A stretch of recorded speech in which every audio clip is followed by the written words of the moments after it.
A continuación, la intervención del doctor Daniel Castaño Parra. El doctor Castaño es abogado de la Universidad Externado de Colombia, doctor en Ciencias Judiciales de la Universidad de California y es asesor y consultor en temas de derecho administrativo, regulación, ética digital y tecnología. Bueno, buenos días para todos. Antes que nada, quiero agradecer la oportunidad de estar aquí otra vez con ustedes. Ya nos hemos visto en el pasado en otras oportunidades y he tenido la oportunidad de participar en este seminario en ediciones anteriores. Entonces, quiero agradecer que una vez más me han invitado y particularmente le quiero agradecer al secretario, el doctor William Mendieta. También le quiero agradecer al subsecretario, al doctor Iván Márquez y al director de política jurídica, al doctor Sergio Pinillos, quienes me extendieron esta invitación para participar. Entonces hoy he venido aquí a presentarles otro tema muy diferente del que hemos hablado en las ocasiones anteriores. Vamos a hablar de GovTech, de ética digital, y vamos a hacer especial énfasis en un tipo de inteligencias artificiales que se podrían desarrollar al interior de la administración pública para predecir el comportamiento de los jueces. Entonces empecemos. Para empezar, siempre me gusta iniciar con esta reflexión de Stephen Hawking, quien nos dijo que todo lo que la civilización tiene para ofrecer es producto de la inteligencia humana y que el éxito de la creación de la inteligencia artificial será el mayor logro de la historia de la humanidad. Entonces hay que decir que el profesor Hawking, antes de morir, también expresó sus preocupaciones en torno a la inteligencia artificial y que se debían tomar medidas jurídicas, éticas y técnicas para poder retener el control sobre este tipo de sistemas. Que es otra cosa muy importante de la que nos habla Hawking, y es que pues, la inteligencia artificial es producto de la humanidad, es producto de la mente humana, no es nada extraterrestre, simplemente, así como puede reproducir lo mejor de la raza humana, nuestras mejores virtudes, también puede reproducir nuestros peores defectos, y ese es un tema que tenemos que tener muy claro al momento de desarrollar e implementar este tipo de tecnología. Eh, Entonces, para enfocarnos en el tema de esta charla, quiero arrancar por hacer algunas precisiones sobre el concepto de GovTech, y cómo ha evolucionado a la luz de la legislación colombiana. Entonces, sobre este punto le recuerdo que el año pasado tuve la oportunidad de hacer y publicar un par de estudios jurídicos para la alcaldía, para la Secretaría Jurídica Distrital, que pueden ser consultados en la biblioteca virtual de la Secretaría Jurídica Distrital, uno sobre GovTech y otro sobre contratación pública digital, donde encontrarán, digamos que en detalle, esto de lo que les voy a hablar a continuación.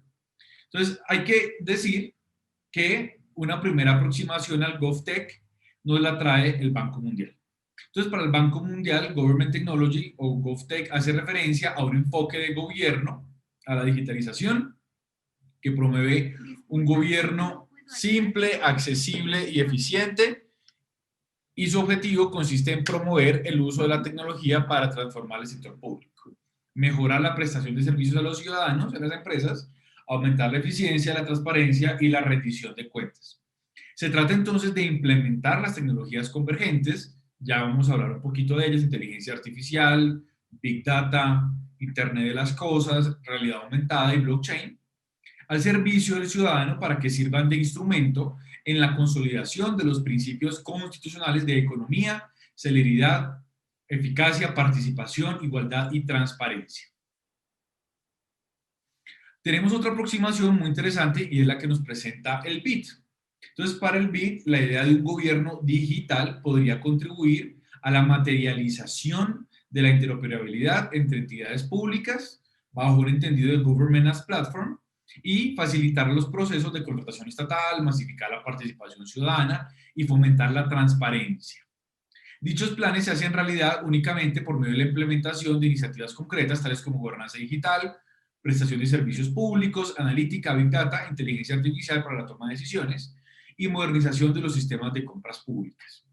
Esto en Colombia ha estado presente desde hace muchos años, digamos que no es un tema nuevo, es nueva la terminología, pero digamos que siempre ha estado presente en Colombia.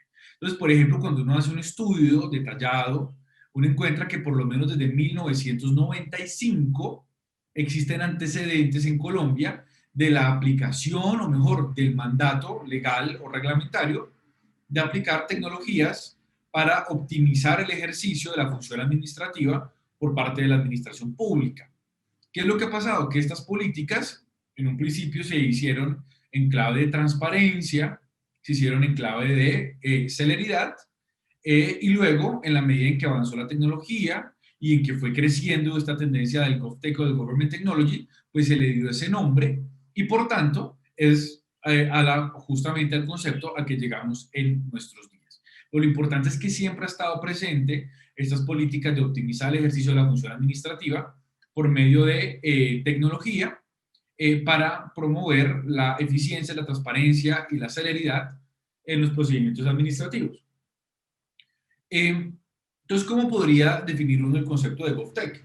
Uno podría decir que el GovTech entraña la aplicación de las tecnologías de la información y las comunicaciones definidas en el artículo sexto de la Ley 1341 del 2009 como los recursos, herramientas, equipos, programas informáticos, aplicaciones, redes y medios que permiten la compilación, procesamiento, almacenamiento, transmisión de información como voz, datos, texto, video e imágenes para la optimización del ejercicio de la función administrativa y sus principios rectores establecidos en el artículo 209 de la Constitución. ¿Listo?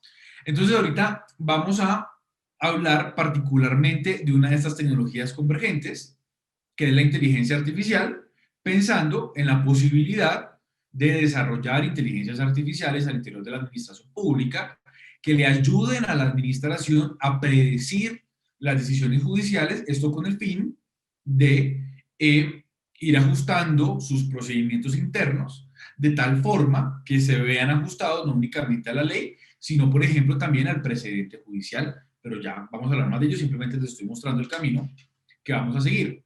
Entonces, cuando uno habla de inteligencia artificial, una pregunta muy interesante que salta a la vista es si las máquinas pueden pensar como los humanos. Digamos que este es un tema que ha ocupado a la ciencia ficción, digamos que hay muchas películas de Hollywood, pero también hay una rama muy robusta de la ciencia computacional, sobre todo después de la Segunda Guerra Mundial, que se ha encargado de estudiar específicamente si las máquinas pueden pensar como los seres humanos.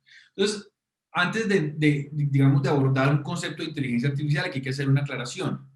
Existen dos tipos de inteligencias artificiales. De una parte, tenemos la inteligencia artificial general, que es la inteligencia artificial que vemos en las películas, que es una inteligencia artificial que tiene singularidad, que es 100% autónoma y que puede tomar decisiones sin ningún tipo de intervención humana. Pero lo más importante es que es singular y tiene conciencia. Ese tipo de inteligencia artificial, por ahora, únicamente existe en las películas de Hollywood y en la ciencia ficción. Eso no existe en nuestros días. Hay algunos autores que dicen que nunca llegaremos allá. Hay otros que dicen que sí, pero que eso tomará un tiempo. Incluso se han construido unos índices que lo que hacen es medir el progreso que hemos tenido para alcanzar la inteligencia artificial. Y lo que dice es que estamos únicamente a un 5% del 100 que se requeriría justamente para poder desbloquear esa inteligencia artificial general. Entonces, de otra parte tenemos la inteligencia artificial estrecha o particular. Y esa inteligencia artificial es la que existe hoy en día y que es muy buena haciendo tareas puntuales específicas en diferentes ámbitos, desde la economía, los negocios, la medicina, la ingeniería, hasta el derecho. Hay algunos avances. Sin embargo, que hay que decir que esta inteligencia estrecha no tiene singularidad, no tiene conciencia y que requiere de una gran cantidad de datos para funcionar, y eso es justamente lo que tenemos hoy en día. Entonces, para eso, digamos que para distinguir si estamos frente a una máquina o no, desde hace muchos, muchos años, después de la Segunda Guerra Mundial, un autor muy famoso, Alan Turing, desarrolló el llamado test de Turing, que es el que sirve para determinar si estamos frente o no a una inteligencia artificial. ¿Qué es lo que mide el test de Turing? Particularmente, mide la capacidad de una máquina para desplegar un comportamiento inteligente equivalente al de los seres humanos. Obviamente, esta definición del test de Turing es un poquito controversial, porque hay quienes dicen que está más dirigida a verificar si una máquina simula el comportamiento humano, a si una máquina de verdad despliega un comportamiento equivalente al de los seres humanos en términos de inteligencia. Yo no me voy a meter en ese debate, simplemente creo que el test de Turing es un test muy sencillo que nos ayuda a entender más o menos qué necesitamos para saber si estamos frente o no a una inteligencia artificial. Hay dos autores también muy famosos contemporáneos, Russell y Norvig, quienes dicen que para que una máquina sea considerada como una inteligencia artificial, es decir, que despliegue un comportamiento equivalente de los seres humanos, se requieren al menos 4 cosas. Uno, la capacidad de procesar lenguaje natural. Dos, que esa máquina, es decir, la capacidad de entender, por ejemplo, en nuestro caso, el castellano. Dos, la capacidad de almacenar lo que ve, o sea, lo que sabe, lo que ve, lo que escucha. Tres, luego la capacidad de razonar de manera automatizada. Y cuatro, lo que se denomina aprendizaje automatizado, machine learning, que es la capacidad de adaptarse a nuevas circunstancias, detectar y extrapolar patrones. ¿Listo?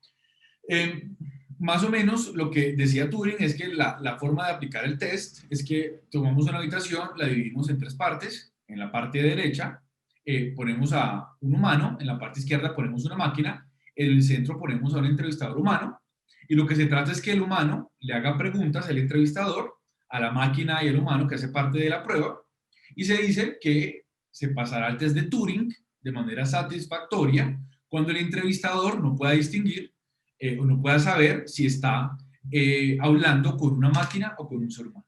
Hoy en día hay máquinas que despliegan grandes niveles de autonomía, incluso es la definición que tiene la OCDE, que fue la que adoptó Colombia el año pasado cuando adhirió a los principios de la inteligencia artificial del Consejo de la OCDE. La inteligencia artificial puede tener diferentes niveles de autonomía. Lo cierto es que hay máquinas que logran hacer esto, pero digamos que no tenemos una máquina que sea 100% autónoma, que tenga conciencia, ni sea singular. Esto ha provocado unos cambios tecnológicos muy importantes. Y es ese cambio entre el software tradicional y el machine learning o la inteligencia artificial. Entonces, hay que decir que el software tradicional opera sobre la ciencia matemática, sobre la lógica y sobre la certeza. Entonces, en este caso, el programador es un microadministrador, que lo que va a hacer es programar árboles de decisiones, motores lógicos, en clave de if y then. Es decir, si esto ocurre, if, then, luego, la consecuencia va a ser esta. En esos casos, el programador es un microadministrador. En esos casos, no estamos frente a una inteligencia artificial y eso es muy importante. Entonces, si el día de mañana una autoridad pública, una entidad pública, desarrolla una máquina de estas, un motor lógico, un árbol de decisiones en el cual sienta a todo su equipo jurídico, identifica unas preguntas comunes que vienen ante la administración con cierta frecuencia y la responden los humanos, y luego logramos programar todo eso en una máquina, ahí no estamos frente a una inteligencia artificial. La máquina únicamente está ejecutando los comandos que han sido programados o predefinidos por sus programadores humanos. ¿Qué es la inteligencia artificial o dónde percibimos la inteligencia artificial? Pues primero es una ciencia empírica probabilística que opera en la incertidumbre. ¿Qué significa esto? Aquí no programamos motores lógicos de if y then, sino que aquí lo que hace la máquina es aprender, la tenemos que entrenar con grandes cantidades de datos. Lo que hace la máquina es detectar patrones de conducta y luego, y esto es lo más importante de todo, extrapolar aquello que ha aprendido a entornos o situaciones para los cuales esa máquina no ha sido explícitamente programada. Aquí es donde vemos realmente cierto grado de autonomía en la máquina, donde vemos de verdad ese aprendizaje automatizado del cual nos hablaba Turing y que hoy en día, digamos que es recogido en términos modernos por Russell y por Norvig en sus enseñanzas sobre la inteligencia artificial. Hay una definición que a mí me gusta mucho y también que es muy importante para entender este tema y es la definición entre Machine Learning y Deep Learning. Entonces, el Machine Learning o el aprendizaje automatizado consiste en analizar los datos, aprender de ellos y predecir algo. Entonces, con esta arquitectura algorítmica, lo que hacen las máquinas es tener la capacidad de aprender algo y ajustarse ante nuevos datasets sin ser explícitamente programados para ello. ¿Qué hace el Deep Learning? El Deep Learning es un tipo de Machine Learning que lo que hace es intentar simular el cerebro humano, en lo que tiene que ver con las capas de las neuronas. Y lo que intenta hacer la máquina aquí es simular un aprendizaje y la toma de decisiones de manera autónoma. Es aquí donde hemos visto los grandes avances, más o menos desde el 2012 hacia acá. Y aquí el gran valor agregado es que esto ha reducido el valor de programar una máquina, una inteligencia artificial. Es decir, antes teníamos que tener un ejército de programadores, en nuestro caso de abogados, administradores públicos, programando esas reglas IFIDEN. Ahorita lo que hacemos con el Deep Learning es simplemente alimentar esa máquina con grandes cantidades de datos, que ella aprenda, por ejemplo, y luego la máquina, con cierta autonomía, va a empezar a extrapolar esos aprendizajes a entornos para los cuales no ha sido explícitamente programada. ¿Listo?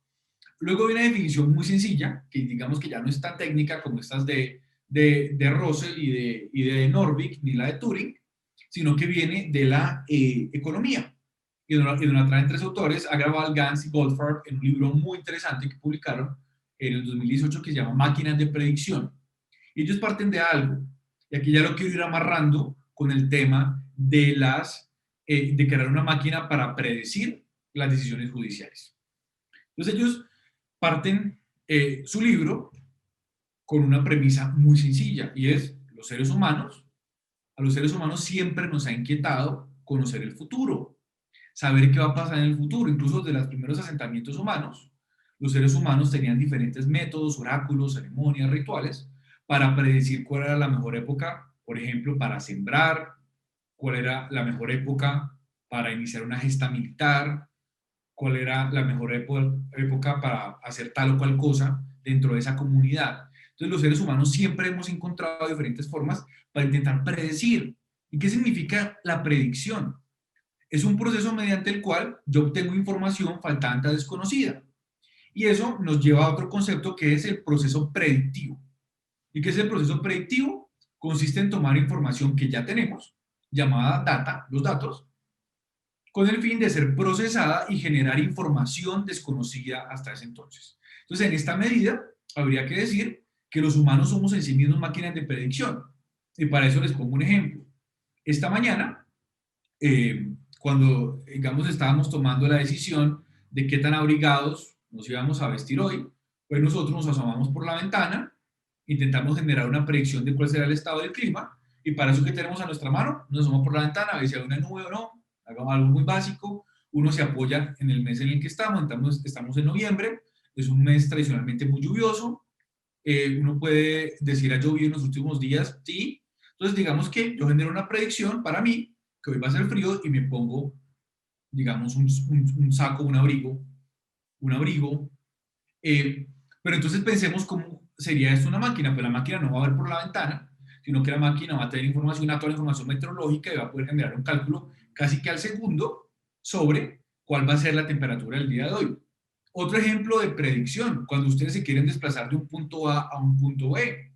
Digamos que si nosotros lo vamos a hacer de manera autónoma, contamos o nos apoyamos en el conocimiento que tenemos del estado del tráfico, de la zona, de la hora, donde nos encontramos, etcétera.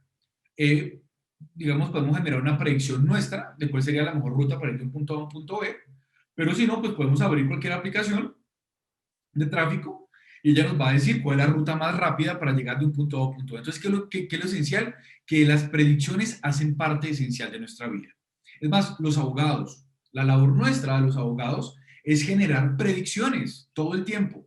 Cuando ustedes en la Secretaría Jurídica Distrital o en sus respectivas entidades les hacen una consulta, ustedes tienen que generar una predicción sobre eso, si es legal o es ilegal, si se puede hacer o no se puede hacer, y para eso que tienen en cuenta la ley, reglamentos, la Constitución obviamente y la jurisprudencia, pero ya me voy a enfocar más en eso.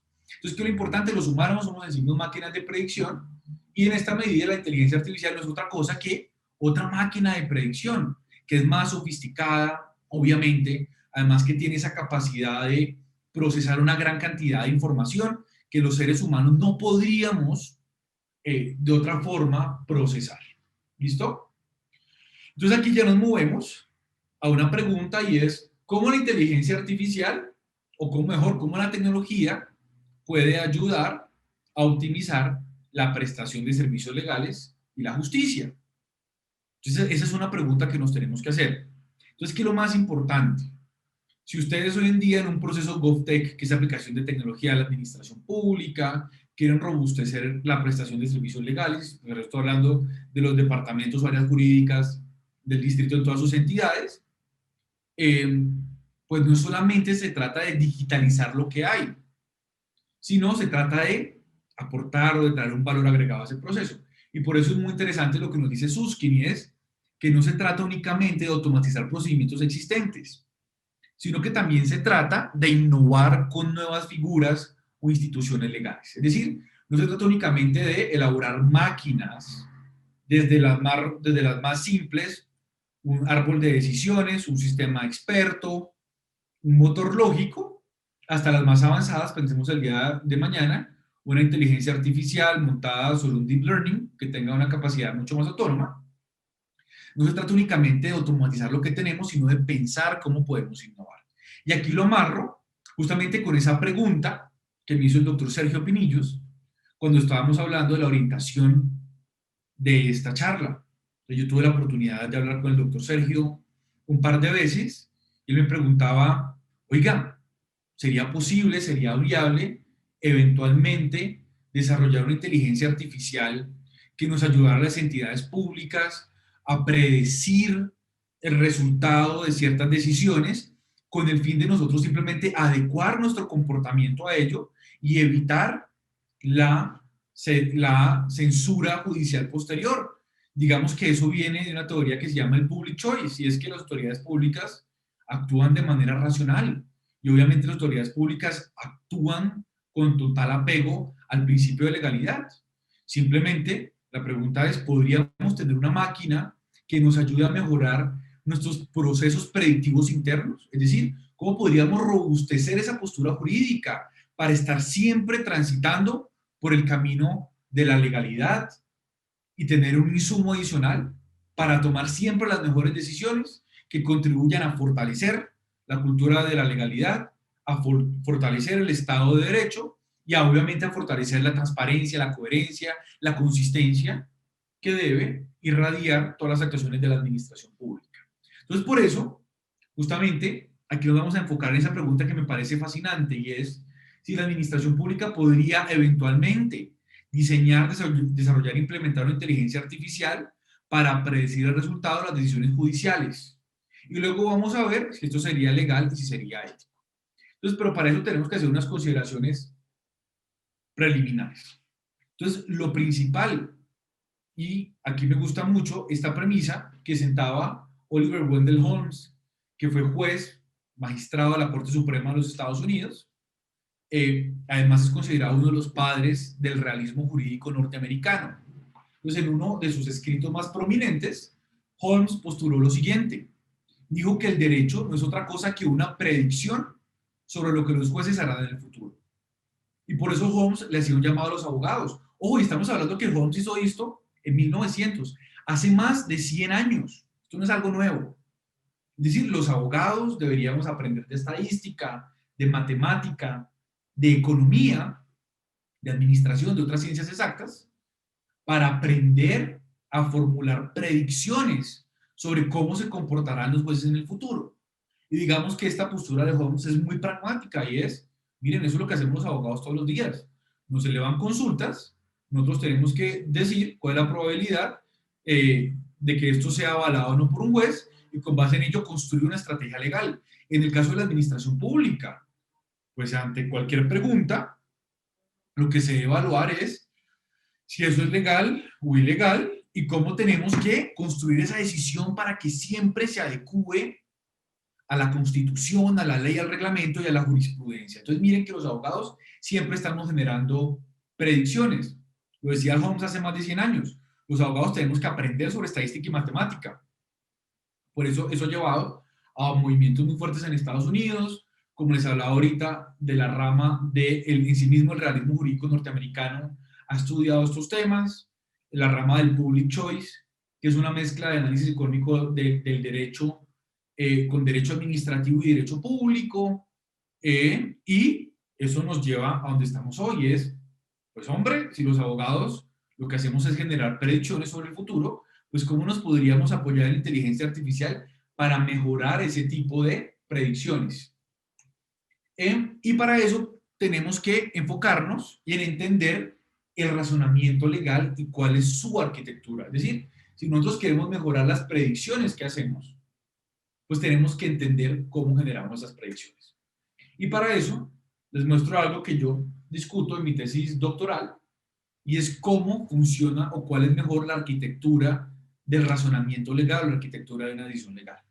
Entonces les voy a poner un caso muy sencillo. Simplemente ustedes están en su oficina, su jefe, su superior, les eleva una consulta sobre si es viable o no es viable realizar tal o cual cosa en una administración pública. Para eso, ¿ustedes qué van a hacer? Primero, arranca uno por consultar las fuentes del derecho y otra información técnica. Entonces, ¿qué voy a hacer yo? Pues voy a consultar la Constitución, la ley, el reglamento, voy a ver la jurisprudencia de la Corte Constitucional, voy a ver la jurisprudencia del Consejo de Estado y tal vez otra información técnica. Entonces, si estamos, por ejemplo, en un tema de tecnología, pues yo tengo que ver qué se ha dicho en materia de tecnología. Si es un tema ambiental, pues yo tengo que entender cómo se desenvuelve ese tema ambiental. Entonces, con base en esa información que yo tengo, en esas fuentes del derecho, yo, abogado, voy a generar una predicción en la que voy a decir, ¿es viable o no es viable hacer tal o cual cosa que me ha preguntado mi jefe? Pero ojo que esa predicción no se encuentra únicamente informada por esas fuentes del derecho, sino que viene algo muy importante. Y ese algo muy importante es el juicio de valor. Ese juicio de valor y ese es instinto que hemos desarrollado los abogados y que les adelanto, que en este momento es imposible programar en una máquina. Y además les adelanto, por eso es que los abogados somos y seguiremos siendo indispensables. Porque si bien las máquinas nos pueden ayudar a sistematizar esas fuentes de la información, a procesarlas muy rápido, ese juicio de valor, esa intuición jurídica, esa experiencia que se va forjando con los años, es difícilmente, si no es imposible de programar.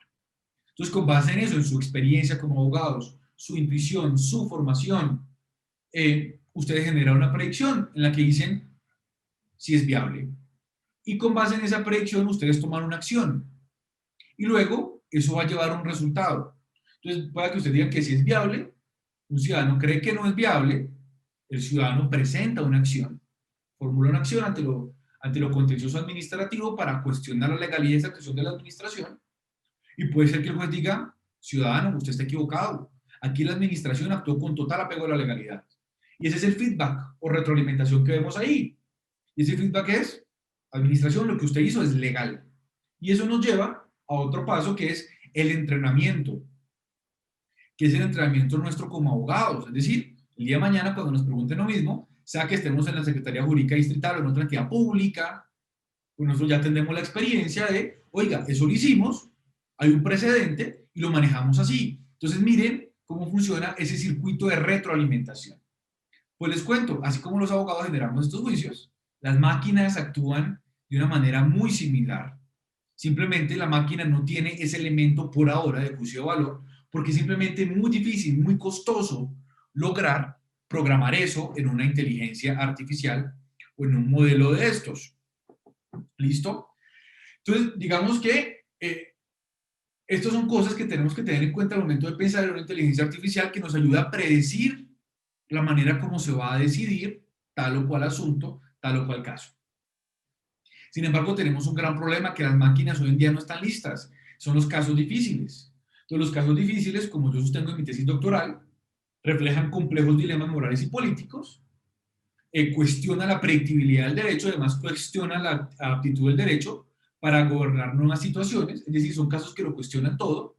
Es ahí donde entramos justamente los abogados y es algo donde la inteligencia artificial nos puede ayudar a procesar la información para darnos a nosotros un input que nos ayuda a tomar la decisión con nuestro juicio de valor, pero que la máquina sola hoy en día no puede tomar.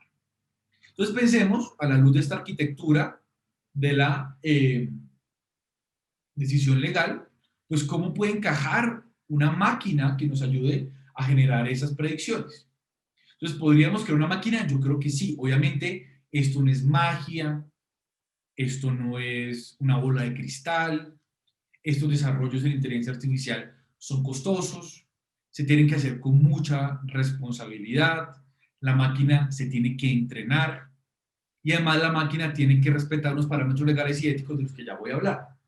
Pero además nos enfrentamos con una complejidad mayor y es que, pues en la teoría, que es lo que nos enseñan, digamos entornos académicos, es llegar de un punto A a un punto B muy sencillo, luego salimos a practicar, a ejercer el derecho, nos damos cuenta pues que hubo muchas cosas que nos faltó y tenemos que aprender todavía muchísimo para llegar a la decisión y simplemente si le preguntáramos a una máquina cómo llega a la decisión, pues ahí ese punto Machine Learning, el punto rojo, nos muestra cómo la máquina llega digamos, itera millones de veces para llegar de un punto A a un punto B. ¿Cuál es el problema? Que esto se encuentra, digamos, en muchas ocasiones no se puede percibir con facilidad debido a la complejidad de la caja negra. Es decir, dependiendo de la arquitectura algorítmica, funcionan como cajas negras, no son cajas blancas, son cajas negras que no sabemos a ciencia cierta la máquina cómo llega de un punto A a un punto B.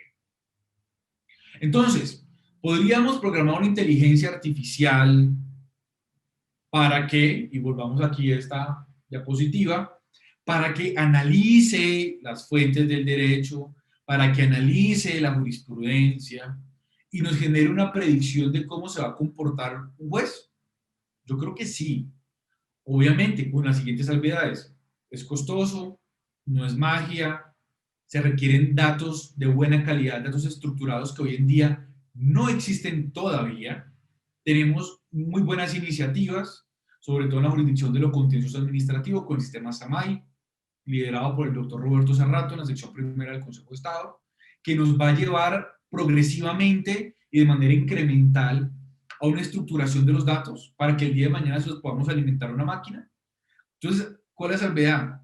Cuando esa data exista, esté estructurada, sea de buena calidad, ahí sí podremos empezar a experimentar, ojo con la palabra, experimentar con diferentes arquitecturas algorítmicas de cómo podríamos desarrollar un modelo que nos permita predecir lo que hacen los jueces en el futuro. ¿Sería posible? Sí sería posible. Obviamente, no sería una no sería una bola de cristal, no sería un oráculo, sería simplemente una ayuda en ese proceso de la decisión legal y sería simplemente para robustecer o para entender mejor las fuentes del derecho y para tener a mano una predicción que nos ayude a tomar una mejor decisión. Pero en todo caso, somos los seres humanos, en este caso las administraciones públicas, cómo tomamos una decisión para actuar. Y ahí lo amarro con esa teoría del public choice de la que les hablaba ahorita, y es, las autoridades públicas actúan de manera racional, de tal forma que quieren evitar la censura judicial posterior, es decir, todas las entidades públicas actúan con fiel apego a la legalidad, lo último que quieren es que un juez les eche para atrás sus decisiones, y por eso lo más racional es acogerse al precedente judicial, interpretar, o sea, intentar corregir su conducta, moldearla, para que cuando le llegue un juez, el juez diga, efectivamente esta entidad pública se comportó de acuerdo con mi precedente, es legal. Muy precedente, obviamente, más la Constitución y más la ley. ¿Listo? Entonces yo creo que sería viable. Ojo, yo no soy ingeniero, soy abogado, esto requeriría mucha experimentación, recursos y sobre todo de datos estructurados y de buena calidad que hoy no existen, pero que cuando existan, a mi juicio, nada impediría avanzar en ese sentido. Entonces ahorita la pregunta es si sería ético y si sería legal desarrollar este tipo de inteligencias artificiales por parte de la administración pública. La respuesta es, yo creo que sí. Yo creo que es legal y yo creo que es ético. Entonces arranquemos por el tema legal. Entonces la inteligencia artificial tiene unos trade-offs, unos sacrificios, digamos, unos principios que riñen cuando estamos desarrollando este tipo de tecnología. Entonces, primero, más velocidad equivale a menos precisión. Segundo, muy importante, más datos equivale a menos privacidad. Cuando la administración pública esté desarrollando este tipo de máquinas, tiene que atenerse a datos públicos. Y eso es muy importante. Datos estructurados, de buena calidad y que además sean públicos, que estén a disposición de todos los colombianos. Es decir, aquí no estamos diciendo que le vamos a ir a leer los correos a los jueces, ni más faltaba. A mi juicio sería una afrenta contra la privacidad. Vamos a utilizar datos públicos, ¿de dónde los podemos sacar? De las sentencias. ¿Listo? Yo creo que no hay lugar a sacrificar la privacidad eh, por desarrollar máquinas como esta. Y tenemos un reto mucho mayor y es autonomía, más autonomía, menos control. Entonces ahí habrá que ver, ya en cada caso particular, qué resultados nos arroja la máquina y tendremos que evaluar con un equipo interdisciplinar qué modelo o qué curso debemos seguir para que esa máquina respete derechos fundamentales a la privacidad, al debido proceso. ¿Listo? Entonces eso es lo más importante. Siempre, siempre utilizar únicamente datos públicos para alimentar este tipo de máquinas. Eso además nos genera otros retos en materia de recolección, uso y aprovechamiento de datos, combinación de bases de datos, datos públicos y privados. En este caso ya les dije, yo lo vialo únicamente con datos públicos. Tenemos retos legales de privacidad, protección de datos, principios de acceso y circulación restringida, principios de responsabilidad demostrada. Es decir, ¿qué medidas toma la administración para proteger la seguridad y la privacidad de la información? Y luego tenemos la pregunta de si esa máquina es ética. Entonces, pues para eso nos tenemos que hacer varias preguntas. ¿Cuál es el papel de la ética digital durante el ciclo de la inteligencia artificial? ¿Cuáles son los principios de la ética digital y sobre todo, quién los define? Digamos que esas son preguntas complejas. Entonces, ¿qué tenemos? La ética digital surge después de la Segunda Guerra Mundial como una reacción a esas nuevas tecnologías que nos dejó la Segunda Guerra. Y lo que se trata es de crear máquinas que tengan al humano por objeto y por fin, es decir, que promuevan la autonomía, que respeten la privacidad, que respeten la manera como tomamos nuestras decisiones.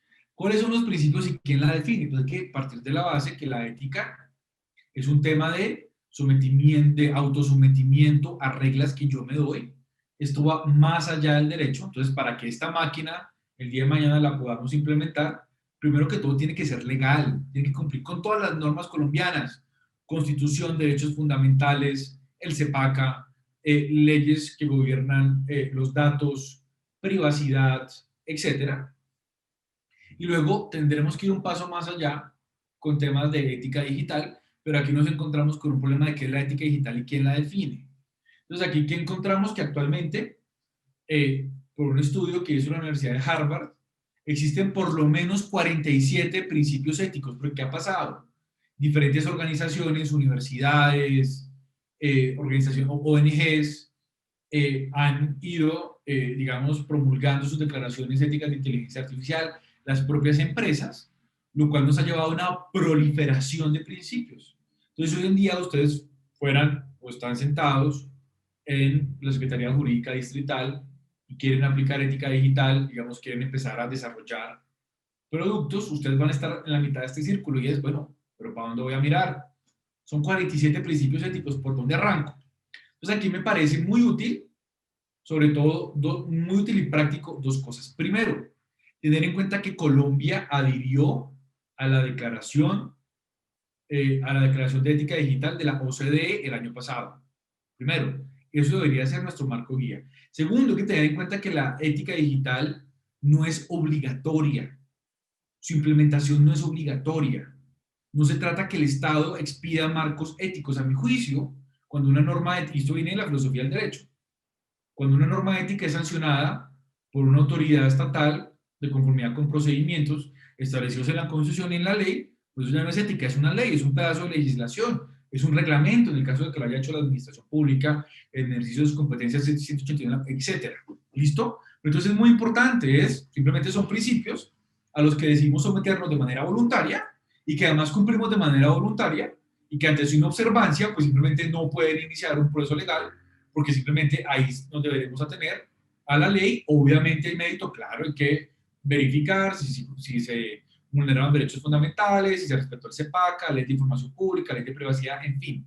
Pero en lo que tiene que ver con la ética, yo parto del autocumplimiento y de la adopción voluntaria de estos principios. Entonces, hay que tener en cuenta eso, la ética no es obligatoria, es voluntaria.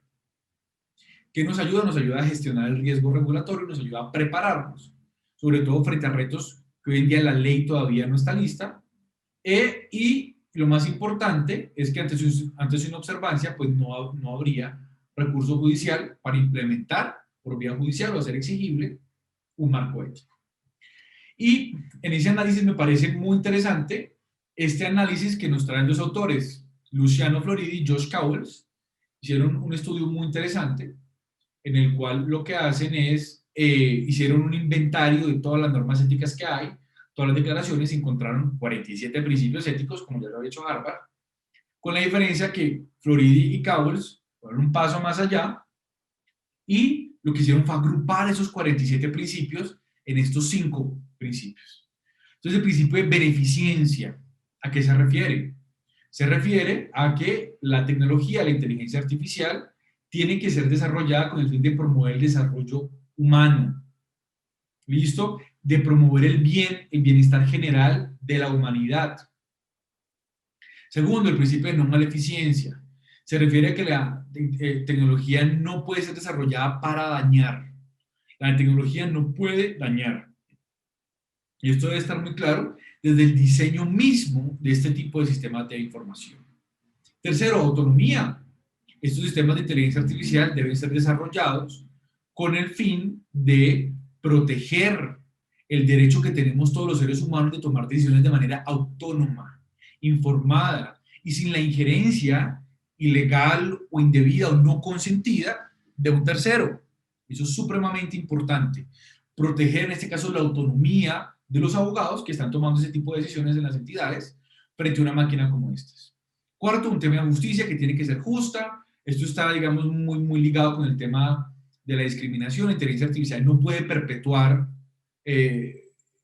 desigualdades estructurales e históricas, tiene que promover la inclusión.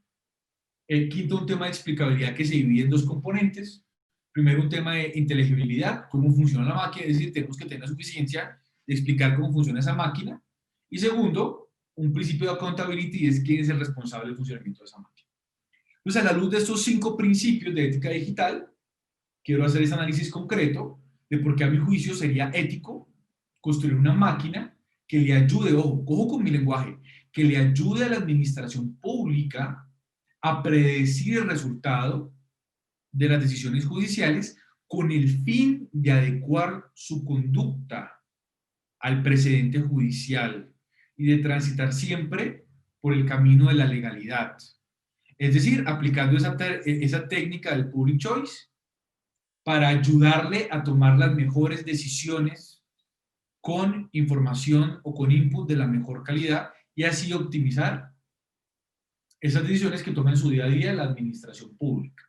Entonces, en términos de beneficencia, ¿una máquina de estas promovería el desarrollo humano? Claro que sí.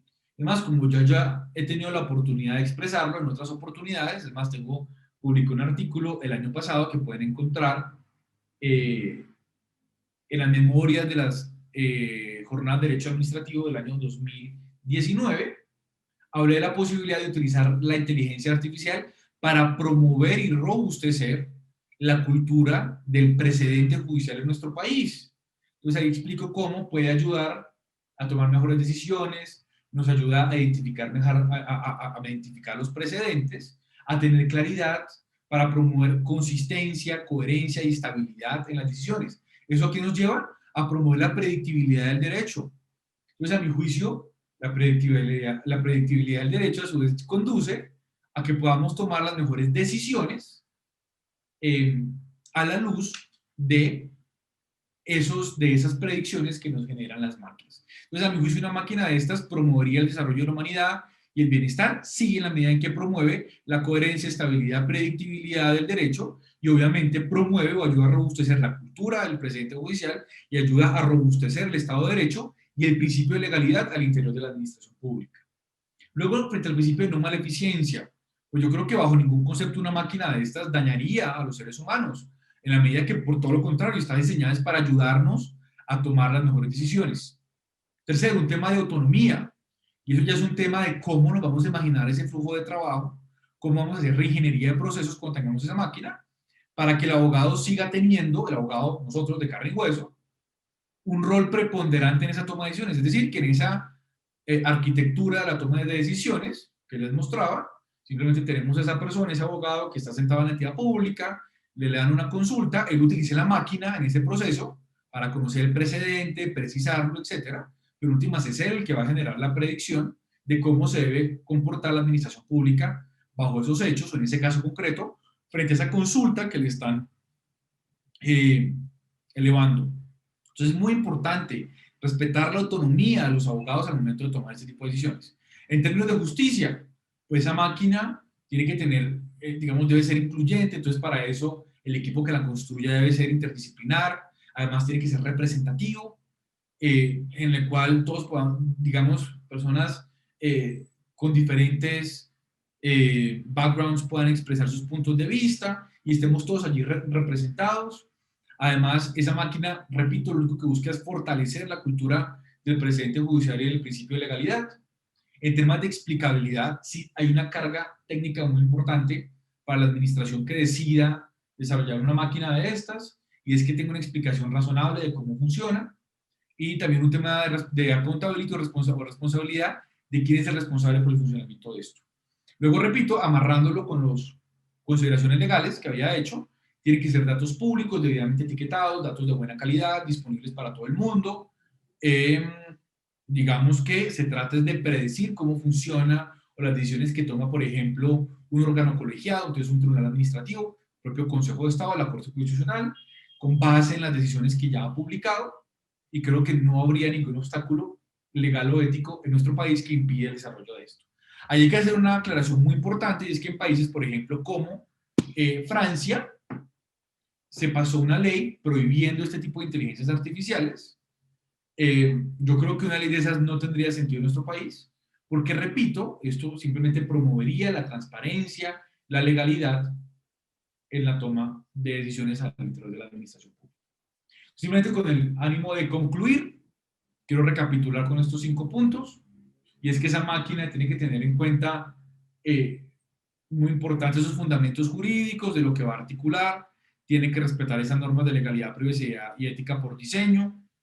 En la estructuración y la planeación hay que hacer un due diligence y verificar si eso es técnicamente viable, si los datos están disponibles, cómo sería, no tenemos que ir de 0 a 100 con un solo proyecto, se pueden hacer prototipos, pilotos pequeños, ensayar, iterar y ver si funciona o no funciona, verificar la tecnología de su objeto y en últimas ser muy específicos con los términos y condiciones de uso de esa máquina, y siempre saber que es para promover la cultura del precedente judicial, promover la coherencia, estabilidad y la legalidad en las decisiones que toman las administraciones públicas. Entonces, bueno, pues con esto espero haber abordado esos temas propuestos para esta charla, y nada, espero verlos en la próxima oportunidad. Muchísimas gracias. Agradecemos su participación en nuestro Seminario Internacional de Gestión Jurídica y Derecho Público del Distrito Capital número 17. Regresamos a las 2 de la tarde.